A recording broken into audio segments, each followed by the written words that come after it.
चलिए दोस्तों बात करते हैं एक और नए क्वेश्चन के बारे में। इस क्वेश्चन में एग्जामिनर ने कहा अर्धवृत्त का परिमाप संख्यात्मक रूप से उसके क्षेत्रफल के बराबर होता है, इसका व्यास की लंबाई बताइए। ये एग्जामिनर मुझसे पूछ रहा है।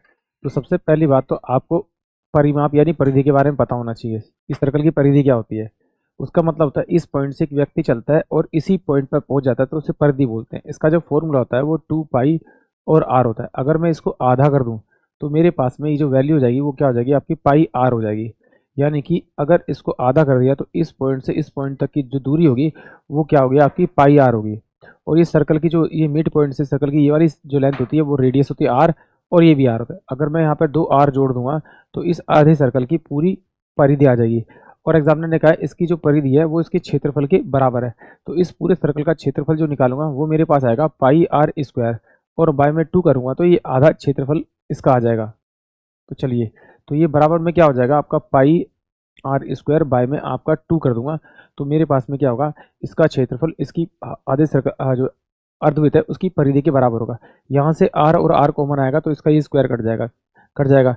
तो यहाँ से मैं क्या करूँगा, ये मेरे को क्या बचेगा आपका पाई, तो उसको भेज दूंगा तो 2 में कितना हो जाएगा 22 आर बटे में 2, और माइनस का कितना हो जाएगा पाई, पाई हो जाएगा। यहाँ से पाई अगर मैं कॉमन निकालूंगा, पाई अगर कॉमन निकालूंगा तो 2 बाय में आपका पाई ये मेरे पास वैल्यू आ जाएगी बराबर में कितना हो जाएगा आर बाय में 2, और माइनस का ये मेरे पास में 1 हो जाएगा।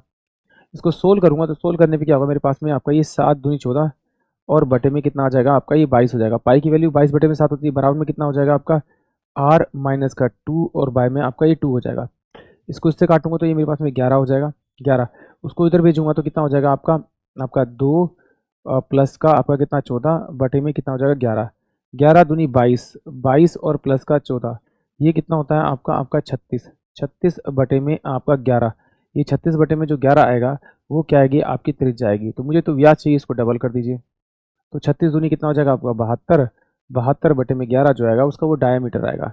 तो 11 6 66 और 6 बटे में 11 इस क्वेश्चन का करेक्ट आंसर आएगा। यानी कि उसका जो व्यास होगा अर्धवृत्त का वो कितना होगा 6 सही 6 बटे 11 मीटर होगा। यानी कि ऑप्शन सी जो होगा वो इस क्वेश्चन के लिए करेक्ट होगा। आई होप आप सभी को क्वेश्चन समझ में आया होगा।